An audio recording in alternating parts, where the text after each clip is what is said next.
Welcome back. Here we'll cover the question, what is security and why do security solutions often prove ineffective? Here we will examine more formal methods for computer security. Let us start with the basics, that is, from some classic definitions. The first comes from Cambridge Dictionary of English and states, security is an ability to avoid damage resulting from any kind of risk, danger, or threat. Please note that this definition is very general and quite restrictive. We must avoid damage. Thus, the definition suggests that you could avoid any kind of damage and that your system would be completely secure. On the other hand, security standards such as ISO IEC 27002 define security as a preservation of confidentiality, integrity, and the availability of information. However, both definitions share the same fault. They are based on too optimistic of an assumption. They require people who are responsible for computer security, like you and I, to do something impossible. They require us to avoid any damage.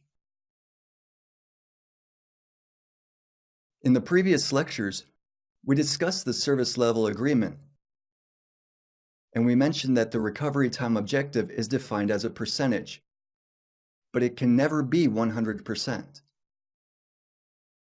Security is similar. It would be unrealistic to assume that complete security can be achieved.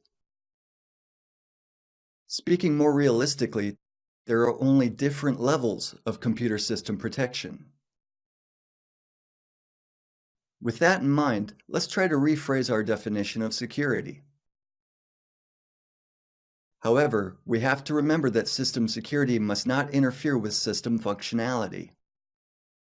That is to say, you cannot implement security solutions at the expense of functionality.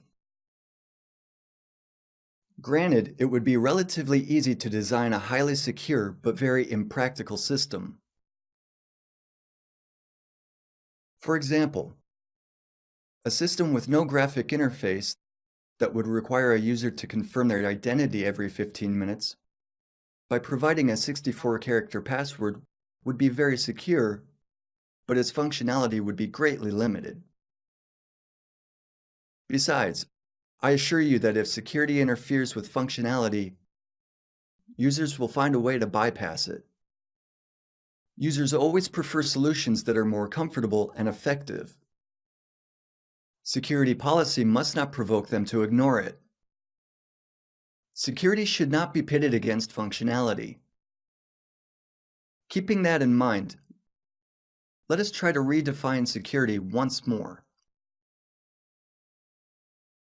The goal of security is to be able to avoid too much damage by assessing risk, dangers, or threats. It may not sound that optimistic, but it is certainly more realistic. Therefore, we will consider how to assess risk and potential damage by means of threat classification.